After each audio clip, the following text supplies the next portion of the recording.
उपचुनाव में सबसे कम प्रत्याशी सलूम्बर में हैं। सलूम्बर में केवल 6 प्रत्याशी मैदान में उतरे हुए हैं।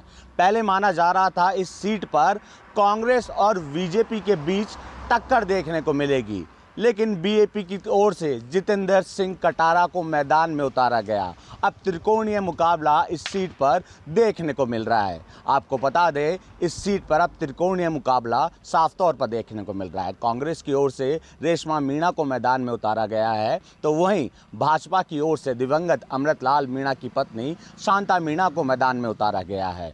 आदिवासी सीट है, तो ऐसे में आदिवासी वोटर्स को साधने की कोशिश हर कोई करने में लगा है। पहले माना जा रहा था कि भाजपा और कांग्रेस कहीं ना कहीं इस सीट को निकालने में सफल होगी, क्योंकि यह सीट भाजपा की सीट मानी जा रही थी। लेकिन जैसे ही कांग्रेस ने इस सीट पर लोगों का मन टटोलने की कोशिश करी, उसके बाद बीएपी मैदान में उतरी और अपने प्रत्याशियों को मैदान में उतारा, तो यूँ कह सकते हैं कि अब त्रिकोणीय मुकाबला इस सीट पर देखने को मिल रहा है। आदिवासी वोटर्स को साधने की कोशिश की जा रही है, और जैसे जैसे बीएपी अपना कुनबा बढ़ाने में लगी है, लगातार अलग अलग जिलों में अपने अपने प्रत्याशियों को उतारने की कोशिश की जा रही है।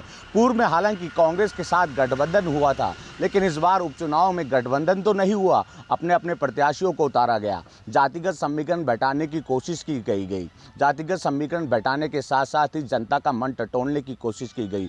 हर वर्ग को साधने की कोशिश करने के साथ साथ ही कई वादे गिनाए गए। वादे गिनाने के साथ साथ ही उन वादों को पूरा करने का आश्वासन भी दिया गया। हालांकि अब चुनाव पास में है, ऐसे में पुरजोर तरीके से राजनीतिक पार्टियों ने अपनी ताल ठोक दी है। जनता के बीच जाकर अपना मत और समर्थन मानने की कोशिश की जा रही है। लेकिन यूँ कह सकते हैं, जैसे ही बीएपी की तरफ से जितेंद्र कुमार कटारा मैदान में उतरे हैं, उन्होंने भाजपा और कांग्रेस की राह को कठिन बना दिया है। तो इस सीट पर अब दिलचस्प मुकाबला देखने को मिलेगा। हालांकि सबसे कम प्रत्याशी इस सीट पर हैं, 6 प्रत्याशी मैदान पर है। हालांकि अब इस सीट पर रोचक मुकाबला तो होगा ही होगा। जनता किसके मत में जो है अपना समर्थन करती है, भाजपा या फिर कांग्रेस या फिर बीएपी को मौका देती है, क्योंकि बीएपी लगातार सक्रिय होती जा रही है। विधानसभा चुनाव हो या फिर लोकसभा चुनाव हो, दबदबा लगातार बीएपी का बढ़ता जा रहा है।